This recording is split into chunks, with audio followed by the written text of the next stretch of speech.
Xəritələr bizi aldadır. Əksər insanlar Pakistandan Amerika Birləşmiş Ştatlarına qədər heç bir quru parçasına toxunmadan tam düz xətt üzrə dəniz yolu ilə getməyin mümkün olduğunu bilmir.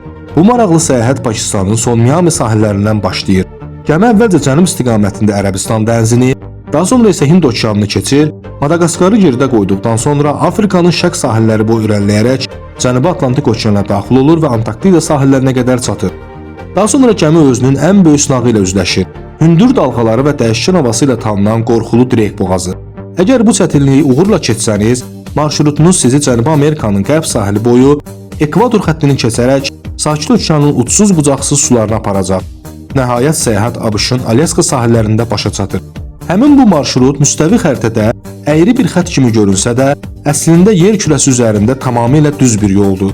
Okeanlar vasitəsilə minlərlə dəniz mili uzanan bu yol, xəritə proyeksiyalarının dünyanı necə fərqli göstərə bildiyini və baxış bucağımızı necə dəyişdiyini sübut edir. Pakistan və Alyaska arasında məsafənin həqiqətən də düz olduğunu anlamaq üçün bu videoya baxmağınız kifayətdir.